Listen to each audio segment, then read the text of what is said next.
Hello friends and my dear students, स्वागत है आपका सब फिर से एक बार मेरे channel study simply Prateek sir. तो जैसा कि हम लोग कवर कर रहे हैं क्वेश्चंस ऑन बेसिस और करंट अफेयर्स, और अब हम पहुंच गए हैं नवंबर वीक 4 पे। तो जी हाँ, अब हम कवर करने वाले हैं नवंबर वीक 4 के करंट अफेयर्स के क्वेश्चन एंड उसके साथ में उसके स्टैटिक जी के क्वेश्चन भी हम साथ के साथ कवर करेंगे। जैसा कि हर एक लेक्चर में आपने देखा, ये क्वेश्चन बैंक 50 क्वेश्चन का होने वाला है। This is part 1 and then we will cover part 2। तो हर एक लेक्चर में 50 क्वेश्चन करंट अफेयर्स के कवर करूंगा। अगर आपको पीछे का क्वेश्चन बैंक नवंबर मंथ के जितने भी करंट अफेयर्स अभी तक हुए हैं और इससे रिलेटेड जो भी क्वेश्चंस आ सकते हैं, चाहे वो कोई भी एग्जाम हो, SSC, UPSC, bank, RBI, railway, CBI, LIC, या फिर आप 12th के बाद भी कोई कॉम्पिटेटिव एग्जाम देने जा रहे हैं, आप करंट अफेयर्स के क्वेश्चन रेगुलरली आप मेरे चैनल पे कवर कर सकते हैं। तो आप सबसे पहले जो भी नए लोग आए हैं, जो नए स्टूडेंट्स आए हैं, वो प्लीज चैनल को सब्सक्राइब करें। और अब स्टार्ट करते हैं हम लोग वीक 4 क्वेश्चन 1। तो देखिए, पहला क्वेश्चन है, who is the current chairman of NCPCR? NCPCR is आपको पता होगा क्या होता है, national commission for protection of child rights. तो इसके चेयरमैन की बात हो रही है। इसका जो चेयरमैन है, जो अभी 2004 में है, शांता सिन्हा, कुशल सिंह, स्तुति नारायण कैकर या प्रियंका कोनोगो? तो करेक्ट आंसर है प्रियंका कोनोगो। आपका एनसीपीसीआर का चेयरमैन है प्रियंक कोनोगो। अब ये एनसीपीसीआर न्यूज में इसलिए आया है क्योंकि अभी अभी दिल्ली पॉल्यूशन को बढ़ते हुए एनसीपीसीआर ने हर एक गवर्नमेंट से, स्पेशली दिल्ली गवर्नमेंट से लिस्ट मांगी है फॉर चिल्ड्रन जिनकी रेस्पिरेटरी प्रॉब्लम है हॉस्पिटल में। एम से भी लिस्ट मानी गई है, जिससे कि वो उससे रिलेटेड एसओपी एक फॉर्म करके उनका किस तरह से स्टेप फॉलो करने फॉर देयर रेस्पिरेटरी प्रॉब्लम, इन सब के बारे में डिसीजन ले सके। तो correct answer current chairman NCPCR का Priyank Kanoongo. Next is, where has been first constitution museum of India has been open? आपको पता होना चाहिए, कॉन्स्टिट्यूशन डे जो है डेट है 26 नवंबर को भारत का संविधान दिवस या फिर कॉन्स्टिट्यूशन डे जो है वो सेलिब्रेट किया जाता है। इस बार इंडिया का सबसे पहला कॉन्स्टिट्यूशन म्यूजियम जो है वो कहां पे खुला है? दिल्ली, सोनीपत, चंडीगढ़, आगरा। तो करेक्ट आंसर है सोनीपत। सोनीपत में ओपी जिंदल यूनिवर्सिटी में दिल्ली इंडिया का सबसे पहला कॉन्स्टिट्यूशन म्यूजियम खोला गया। Coming to question 3, what is the name of Russian hypersonic missile that is being used against Ukraine? तो जैसा कि मैंने लास्ट वीक डिस्कस किया था, आपको न्यूज में बताया था कि यूक्रेन ने यूएसए की परमिशन लेके, जो बाइडेन ने परमिशन दी थी, उसके बाद यूक्रेन ने रशिया के यूएसए के हाइपरसोनिक मिसाइल यूज करके रशिया पे अटैक किया था। तो रशिया चुप बैठने वालों में से है नहीं, तो रशिया ने भी अपना एक हाइपरसोनिक मिसाइल यूज किया है अगेंस्ट यूक्रेन, जो कि ICBM inter continental ballistic missile है, जिसमें उन्होंने न्यूक्लियर वॉरहेड की जगह नहीं भेजा, लेकिन कोई नॉर्मल मिसाइल फायर किया। उसका नाम जो है वो क्या है? ऑर्शनिक, स्कैंडर, किंजल, पेट्रोका। तो करेक्ट आंसर इज ऑरेक्शनिक। आप याद रखिएगा, नाम है ऑरेक्शनिक। Next is, where will international Gita Mahotsav 2024 take place? अभी हमने डिस्कस किया था, आप चाहे तो नीचे लेक्चर में देख सकते हैं इसकी डिटेल। जिस लेक्चर में डिस्कस किया था कि इंटरनेशनल गीता महोत्सव होने वाला है, तो वो जो है 2024 का, हर साल ही बल्कि वहीं पे होता है, that is in Kurukshetra which is in Haryana. Kurukshetra को भूमि कहा जाता है जहां पे कौरवों और पांडवों का युद्ध हुआ था, तो जहां पे गीता को उपदेश दिया गया था। तो इंटरनेशनल गीता महोत्सव जो है that is taking place in Haryana. Correct answer is Kurukshetra, Haryana, अगर आपसे सिटी पूछी जाए। Next is question 5, which country is the partner country in international Gita Mahotsav? तो इस बार जो पार्टनर कंट्री है, केन्या, भूटान, श्रीलंका, तंजानिया। तो correct answer will be Tanzania. 2024 में इंटरनेशनल गीता महोत्सव की जो पार्टनर कंट्री है that is Tanzania. Next, which country has given global peace award to PM Modi? तो देखो, ग्लोबल पीस अवार्ड एक एनजीओ है, एनजीओ ने सेटअप किया है, जो कि कहां की है? यूएसए की है। तो पीएम मोदी वहां पे थे नहीं, उनके एब्सेंट में पीएम मोदी को ग्लोबल पीस अवार्ड से सम्मानित किया गया है, तो वो कंट्री है यूएसए। तो this is USA. Next, to which sport Billie Jean King cup can be associated? ये ऑप्शन है hockey, tennis, football, table tennis. So correct answer Billie Jean King cup जो है that is associated to tennis, लेकिन इसकी एक खासियत है, बिली Jean King cup जो है that is for women tennis. ये आपका वुमेन टेनिस का इवेंट होता है जिसमें बहुत सारी टीम्स पार्टिसिपेट करती हैं, और इस बार का जो बिली जीन किंग कप है, तो नेक्स्ट क्वेश्चन उसी से है, which country won Billy Jean cup king cup 2024? तो जिस कंट्री ने अब की बार का बिली जीन किंग कप जीता है दैट इज इटली। इटली ने स्लोवेकिया को हरा के इस बार का बिली जीन कप जीता है, एंड इटली ने एक कप जो है वो 5th टाइम जीता है। This is the 5th time Italy has won this cup. इसी के अगर आपको स्टेट्स या उसके बारे में डिटेल में पढ़ना है तो नीचे दिए हुए लेक्चर के लिंक पे आप क्लिक कर सकते हैं, जिसमें मैंने आपको बिली जीन किप के बारे में सारा कुछ समझाया है। तो देखो ये क्वेश्चन जो है ये करने का फायदा ये है, अगर आप उस लेक्चर को देख लेते हो जिसमें मैंने करंट अफेयर्स डिस्कस किए हैं, करीब 2-2.5 घंटे का लेक्चर होता है लेकिन पूरे हफ्ते के करंट अफेयर्स होते हैं। अगर उसके बाद आप ये क्वेश्चन बैंक जितने भी है वीकली वाइज अटेंड करते हो तो आपकी जीके मेरे ख्याल से इसके अलावा कहीं से जरूरत नहीं आपको करंट अफेयर्स पढ़ने की या तैयार करने की। मेरी कोशिश यही है कि आपको करंट अफेयर्स एक जगह पे सारे के सारे क्वेश्चंस अलॉन्ग विथ उनका background along with static GK वो सब एक जगह पे मिल जाए। तो चलिए खैर क्वेश्चंस पे बढ़ते हैं आगे। Question 9 is final of 2004-24 Billy Jean cup was held in. तो इटली ने जीता, लेकिन ये जो फाइनल हुआ था ये हुआ था स्पेन में। Correct answer is Spain. Next, which country has won maximum titles of Billie Jean cup? कौन सी ऐसी कंट्री है जिसने सबसे ज्यादा बिली जीन कप जीते हुए हैं? इटली ने 5 बार जीते हुए हैं, लेकिन जो मैक्सिमम बिली जीन कप है ये जीते हुए हैं Russia, Italy, USA, France. So correct answer will B USA. ये बिली जीन कप यूएसए ने जीते और कितनी बार जीते हुए हैं आप ये नोट्स में देख सकते हैं। देखिए points to remember, United States holds the more title with 18 win. 18 win के साथ सबसे ज्यादा Billie Jean cup United States के पास है। Next, what is the man equivalent of Billie Jean King cup?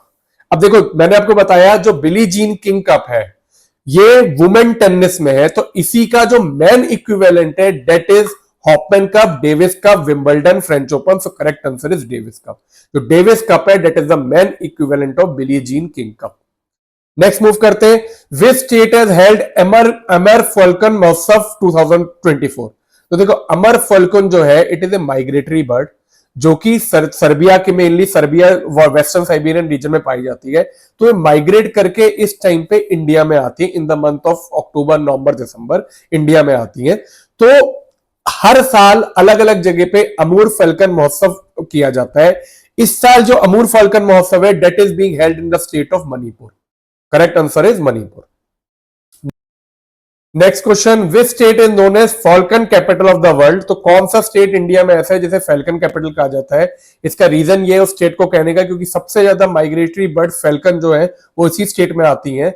तो ऑप्शन है मणिपुर, असम, नागालैंड, मेघालय। सो करेक्ट आंसर इज नागालैंड। आप याद रख सकते हैं नागालैंड को falcon capital of the world कहा जाता है।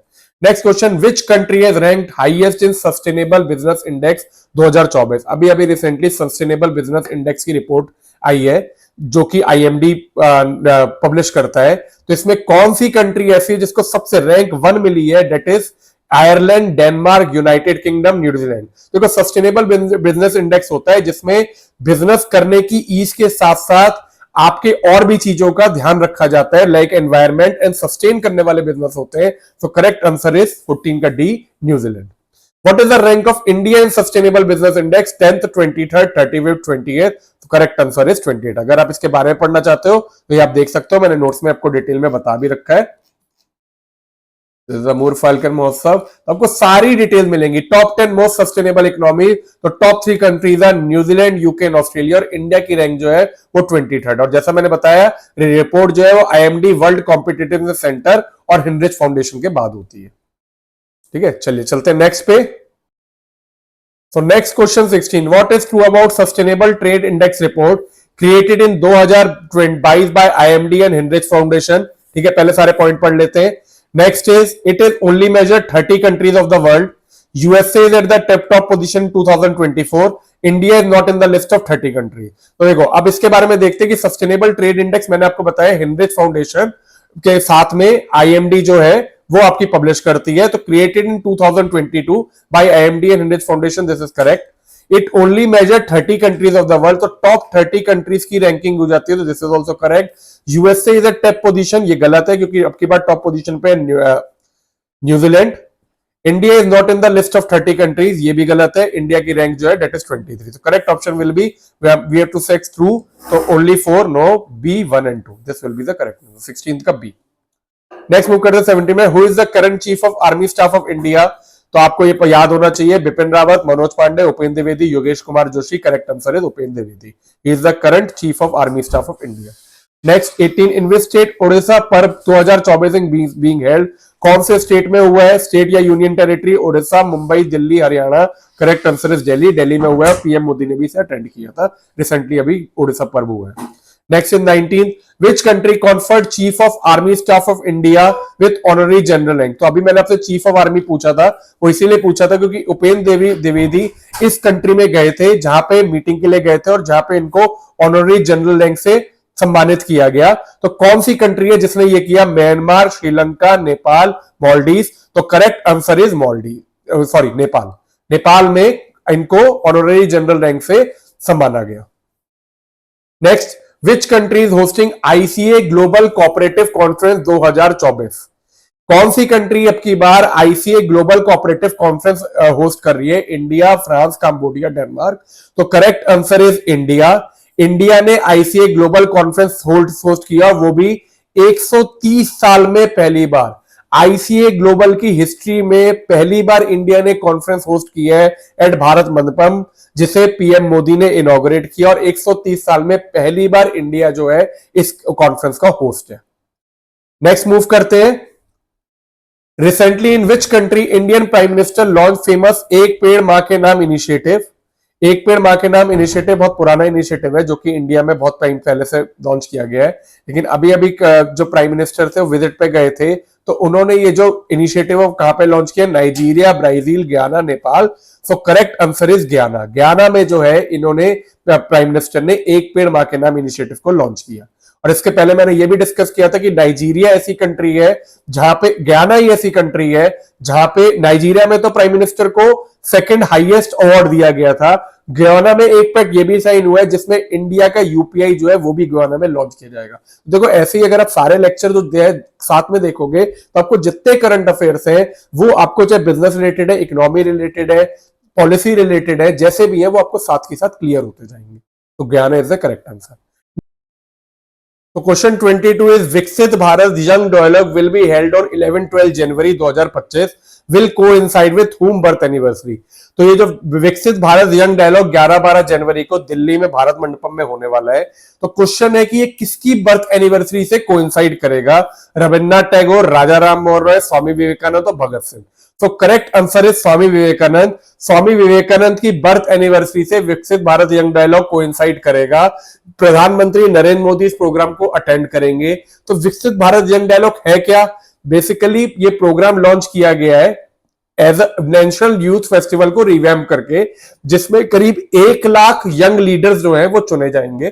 तो इनका जो प्रोसेस है या कंपटीशन जो है वो 4 स्टेजेस में होगा, जिसका पहला जो स्टेज है वो स्टार्ट हो गया है। आप जाके उस पर जो यंग बच्चे हैं वो जाके क्या कहते हैं उस पर क्विज प्रोग्राम है, उससे रजिस्टर करके क्विज करके नेक्स्ट लेवल के लिए पार्टिसिपेट कर सकते हैं। तो ये प्रोग्राम जो है इसका फाइनल जो है it will be on 11-12 January, जो कि स्वामी विवेकानंद के बर्थ एनिवर्सरी से कोइंसाइड करेगा। Next question is choose the correct statement regarding Viksit Bharat young dialogue programme. It is a revamp of national youth festival. 1000 young leader will be selected for leadership program. Final event will take place on 11-12 January in Delhi. 4-stage selection process. तो correct statement सुननी है। देखिए पहला जो है वो सही है, it is a revamp of national youth festival. 1000 young leader will be selected for leadership program, it is incorrect. 1000 नहीं 1 लाख चुने जाएंगे। 1 lakh young leaders will be chosen for selected leadership program. Final event will take place on 11-12 January, ये मैंने बता दिया, ये सही है आपको। और 4-stage selection process, this is also true. तो 23rd का correct answer will be all of the above नहीं, ओनली सी नहीं, 1, 2 and 4. So correct answer is option C. Next चलते हैं question 24। Which country will launch world first parallel satellite pair? तो देखिए parallel satellite pair क्या है, इसमें क्या है आपको मैंने नोट्स में एक्सप्लेन किया हुआ है, मैं फिर से बता देता हूं। 2 पैरेलल सैटेलाइट जो है वो आपको एक साथ 150 मीटर के डिस्टेंस पे इलिप्टिकल ऑर्बिट में के बाद इलिप्टिकल ऑर्बिट में लॉन्च की जाएंगी। उसका 150 मीटर के डिस्टेंस पे 2 पैरेलल सैटेलाइट सन को ऑर्बिट करके उसके कोरोना को स्टडी करेंगी। तो ये जो वर्ल्ड की पहली पैरेलल सैटेलाइट का पेयर जो है वो कौन सी कंट्री लॉन्च करने वाली है? France, USA, India, Germany. So correct answer is India. India ये सैटेलाइट पीएसएलवी लॉन्च व्हीकल पे लॉन्च करेगी, जो कि यूरोपियन स्पेस एजेंसी ने डेवलप की है। इस सैटेलाइट का name, what is the name of world first parallel satellite? PROBA 3, मृगरे 2, स्पार्टनिक 3 Solaris, तो करेक्ट आंसर इज प्रोबा 3। तो इस सैटेलाइट का नाम है प्रोबा 3। इंडिया पहले ही प्रोबा 1 और प्रोबा 2 लॉन्च कर चुकी है, लेकिन PROBA 3 is a first parallel satellite जो कि इंडिया लॉन्च करेगी, which has been developed by European Space Agency.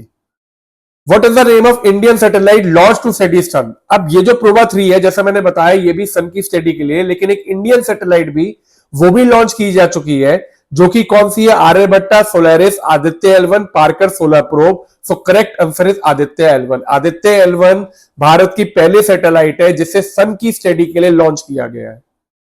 It is A Indian made satellite, लेकिन हाँ वो पैरेलल पेयर में नहीं हुआ है, मतलब कि पहली सैटेलाइट प्रोबा 3 जो है वो पेयर में है। इसका पूरा डिटेल आप इसमें नोट्स में देख सकते हैं, जो कि मैंने समझाई हुई है। वर्ल्ड फर्स्ट पैरेलल सैटेलाइट देखिए इस तरह से होगी, दो पैरेलल सैटेलाइट प्रोबा 3 में, एक जो है, और इसका फायदा क्या होगा?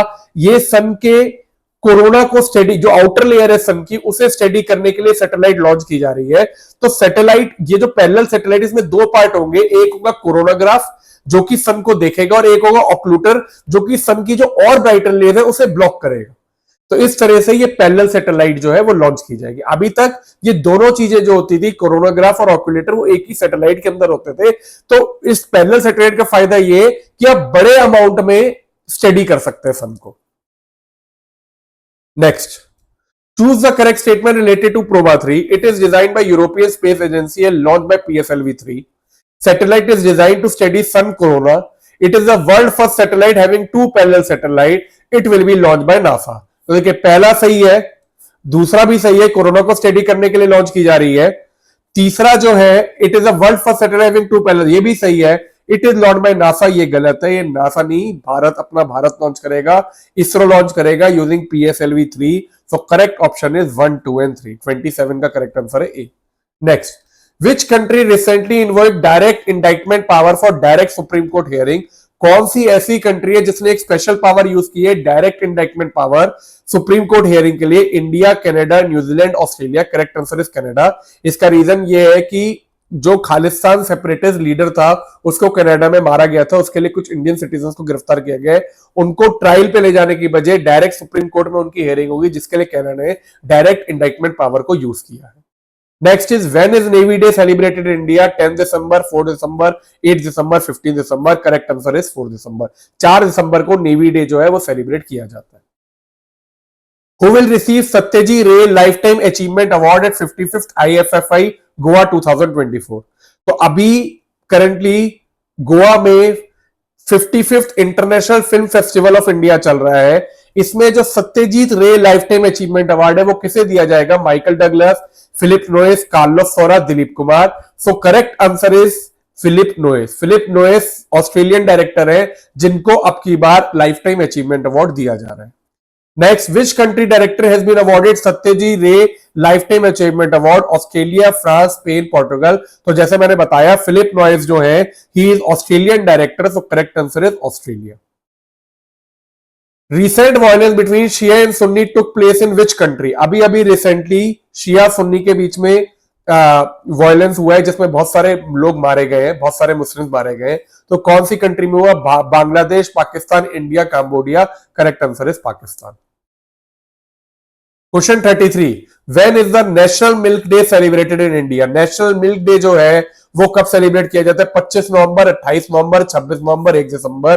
करेक्ट आंसर इज 26 नवंबर। 26 नवंबर को नेशनल मिल्क डे सेलिब्रेट किया जाता है, लेकिन इसे याद रखने के लिए आप ये भी याद रख सकते हैं 26 नवंबर को ही इंडियन कॉन्स्टिट्यूशन डे, जिसे हम लोग लॉ डे भी मानते हैं। तो national law day, Indian constitution day, national milk day, ये सारे के सारे 26 नवंबर को सेलिब्रेट किए जाते हैं। और नेशनल मिल्क डे जो है वो सेलिब्रेट किसकी एनिवर्सरी के लिए किया जाता है? ये है next question. Whose birth anniversary is celebrated on occasion of national milk day? Doctor Varghese Kurien, Tribhuvan Das, Kishibai Patel, Harichand Megha Dayala and Amrita Patel. So correct answer is doctor Verghese Kurien. Doctor Verghese Kurien को फादर ऑफ व्हाइट रिवॉल्यूशन भी कहा जाता है, जिन्होंने लेटर अमूल एस्टेब्लिश किया था। तो इन्हीं की बर्थ एनिवर्सरी पे नेशनल मिल्क डे को सेलिब्रेट किया जाता है to honour his birth anniversary. So correct answer is doctor Verghese Kurien. Next, what is true about national Gopal award 2024? इस अवार्ड के बारे में आपको डिटेल में पढ़ना है, तो यहाँ पे मैंने नोट्स में समझाया है और इसका लेक्चर मैंने फिर से मैं बताऊंगा, लेक्चर मैंने डिस्कस भी किया हुआ है। तो बेसिकली नेशनल मिल्क डे के दिन ही नेशनल गोपाल रत्न अवार्ड भी दिए जाएंगे। These are one of the highest national award for livestock and dairy sector, जो कि राष्ट्रीय गोकुल मिशन के अंडर दिए जाते हैं। ये अवार्ड को 3 कैटेगरी में दिया जाता है, ठीक है, best dairy farmer, best artificial insemination और बेस्ट डेयरी कोऑपरेटिव। लेकिन 2024 से एक special award north eastern reason के लिए भी कॉन्स्टिट्यूट किए गए हैं। तो आपका जो क्वेश्चन है on which is true about national Gopal award 2024, special कौन सी स्टेटमेंट करेक्ट है? तो पहले स्टेटमेंट पढ़ लेते हैं। Special category of tribal region has been created this year. This is wrong. Special category of northeastern region has been created. तो tribal region नहीं, north eastern region, given for livestock and dairy farming, ठीक है, one of the highest award जो किसके लिए दिया जाता है। 4 categories are given in this award, this is wrong. 3 categories award में दी जाती है। Will be given on birth anniversary of doctor Varghese Kurien, this is correct. So correct option is 2 and 4, so option B. Next we move to on which day national law day celebrated. तो मैंने अभी आपको discuss किया, navy day, law day और Indian constitution day एक ही दिन celebrate होता है, विच इज 26 नवंबर। तो 26 नवंबर याद रखिएगा, this is the day when national law day, navy day and constitution day all are celebrated. Next is choose the incorrect statement related to constitution day. तो कॉन्स्टिट्यूशन डे से related incorrect statement जो है वो हमारे को choose करनी है। तो चलो पहले देखते हैं क्या क्या स्टेटमेंट है। It was adopted in 1949 and is celebrated on 26 January along with Republic Day. It is celebrated on November 26. It is also known as National Law Day. On 26 November 1949, Constitution was adopted by Constituent Assembly. तो देखो ये आपको समझ में आ गया होगा। अभी अभी मैं बहुत बार बता चुका हूं कि Constitution Day जो है that will be celebrated on 26 नवंबर। तो this statement is wrong. It is celebrated नवंबर 26, ये सही है। It is also known as National Law Day. This is also correct. On 26 November 1949, Constitution was adopted by Constituent Assembly. This is also correct. So correct answer is 2, 3 and 4. लेकिन अगर आप check करेंगे तो आपको 2, 3 and 4 तो option ही नहीं दे रखी। तो देखिए ये चीज ध्यान रखा करिए, क्वेश्चन में हमें इनकरेक्ट स्टेटमेंट का है। तो जब भी आप क्वेश्चन ऑब्जेक्टिव अटेंड कर रहे हैं तो ये भी चीज बहुत ध्यान रखा करिए कि आपसे पूछा क्या गया है, इनकरेक्ट स्टेटमेंट का है। तो इनकरेक्ट स्टेटमेंट खाली ये है, तो मेरा करेक्ट आंसर हुआ ओनली 1, क्योंकि इनकरेक्ट स्टेटमेंट हमारी खाली पहली है। तो हमेशा ये नहीं कि करेक्ट स्टेटमेंट ढूंढ के, और कई बार आपको यहाँ पे एक ऑप्शन 2, 3, 4 भी दी होती, लेकिन अगर आपने वो टिक कर दी तो आते हुए भी आपका आंसर गलत होता। क्यों? क्योंकि आपसे इनकरेक्ट स्टेटमेंट पूछा गया था। तो हमेशा क्वेश्चन को बहुत ध्यान से पढ़ो अटेंड करने से पहले, जिससे कि आपकी ये गलतियां ना हो। Next is choose the correct statement for recently known PAN 2.0 program. अभी अभी कैबिनेट कमेटी ने इनकम टैक्स डिपार्टमेंट को परमिशन दी है टू लॉन्च पेन 2.0 प्रोग्राम। तो पेन 2.0 में क्या खासियत है, जैसा हमने डिस्कस किया लेक्चर में, it will B A QR enabled, और इसके अलावा उसमें कुछ फीचर्स होंगी। It will be completely paperless, एक यूनिफाइड पोर्टल होगा जिसमें सबका पैन नंबर जो है उसको सिक्योरिटी वाइज अपडेट किया जाएगा। लेकिन जो पुराने टैक्स पेयर है उनका पुराना पैन नंबर ही रहेगा, उनको री रजिस्टर करने की जरूरत नहीं है। अगर वो चाहे तो फ्री ऑफ चार्ज अपने पैन कार्ड को अपडेट कर सकते हैं। लेकिन मेन काम क्या है, जो बिजनेस में हम लोग जो बिजनेस में टैन और ये सब यूज होता है उसे एलिमिनेट करके एक कॉमन आइडेंटिफायर की तरह आपकी बार पैन 2.0 को स्टार्ट किया जाएगा। तो करेक्ट आंसर, हमें करेक्ट स्टेटमेंट चूज करनी है। देखते हैं, PAN new PAN will be QR enabled, correct. Tax payer will have to register and get new PAN card from online portal, no. Online portal में आप अपडेट करा सकते हैं फ्री ऑफ चार्ज, लेकिन आपको रजिस्टर नहीं करना है या नया पैन कार्ड लेने की कोई मैंडेटरी वो नहीं है। It aims to eliminate TAN and service common identifier, correct. Project is part of digital India and will be done by income tax department, this is also correct. तो 1, 3 and 4 are correct. So correct option will be option C. Next move करते हैं question 39। Which state is going to set up young India skill university? Andhra Pradesh, Telangana, Chhattisgarh, Bihar. So correct answer is Telangana. Telangana news में इसलिए क्योंकि अभी अभी after Adani has been charge for indictment by US, Telangana ने उसे इस यूनिवर्सिटी के लिए जो वो डोनेशन दे रहा था उसे लेने से लिए मना कर दिया है। That is why this university is in news. लेकिन ये न्यूज में है, और ये कहां पे सेटअप की जाएगी? तेलंगाना में। Atal innovation mission is flagship project of ministry of corporate affair, NITI Aayog, ISRO, DRDO.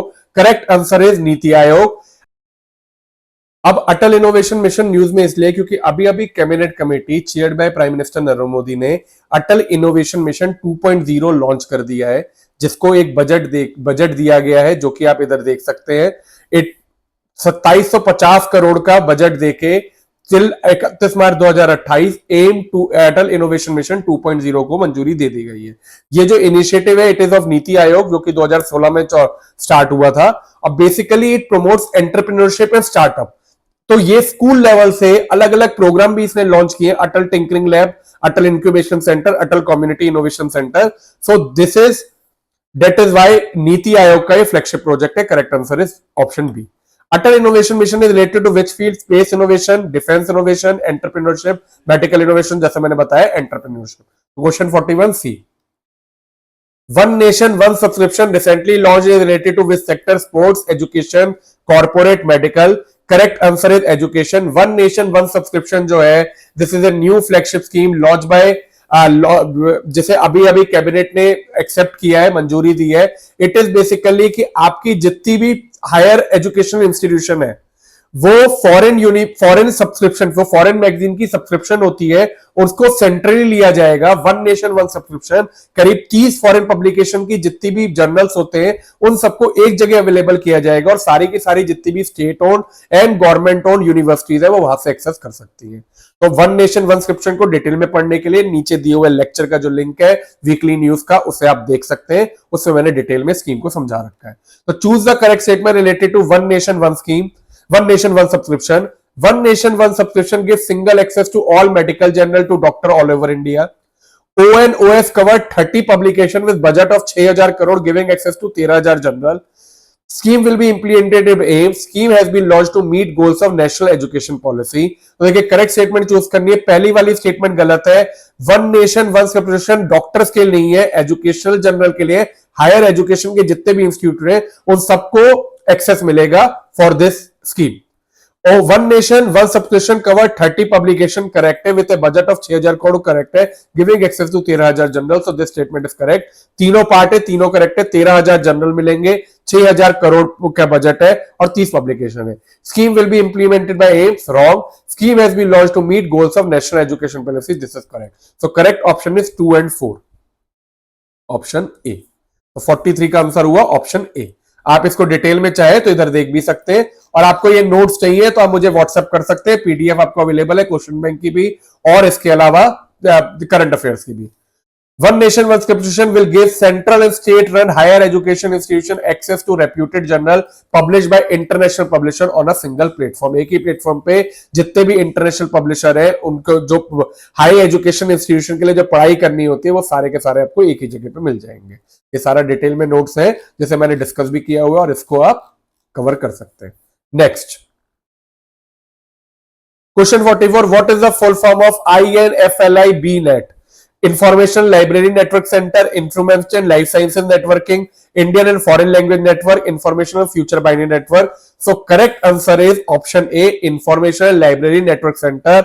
और आपको यही जो एजेंसी है जो कि यूनिवर्सिटी ग्रांट्स कमीशन के अंडर आती है, वही इस स्कीम को मैनेज करेगी। तभी मैंने ऊपर डिस्कस नहीं किया क्योंकि क्वेश्चन आने वाला था। तो INFLIBNET information library network centre, this is the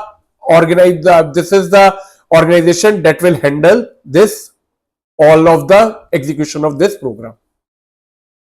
What is true about national mission on natural forming scheme?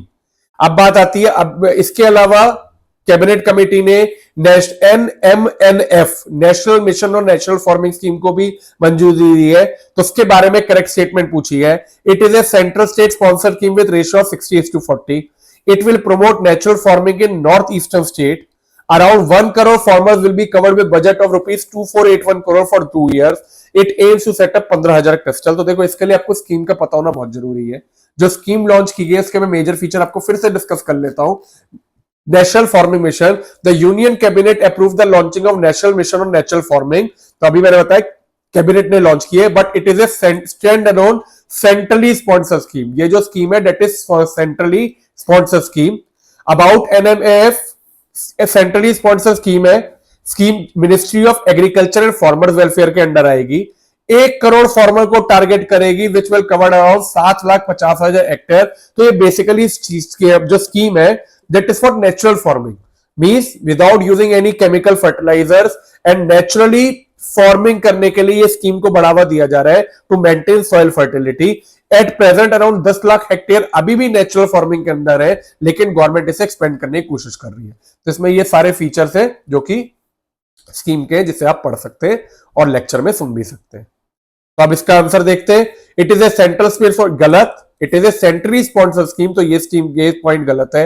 It will promote natural farming in north eastern से, नहीं, ऑल ओवर इंडिया के लिए स्कीम है, not for north eastern state. Around 1 crore farmers will be covered with budget of ₹2481 crore, this is correct. It aims to set up 15,000 cluster, this is also correct. तो third and fourth option B is correct. Which country is hosting 10th Mediterranean dialogue 2024? तो Mediterranean dialogue Mediterranean countries और NATO का एक group है, जिसे आपकी बार हमारे जो एक्सटर्नल मिनिस्टर है एस जयशंकर जी, उन्होंने अटेंड किया और वहां पे स्पीच भी दी। तो एक कौन सी कंट्री में? Jordan, Algeria, Italy, France. तो correct answer is Italy. Italy में आपका 10th मेडिटेरियन डायलॉग आपकी बार हुआ है।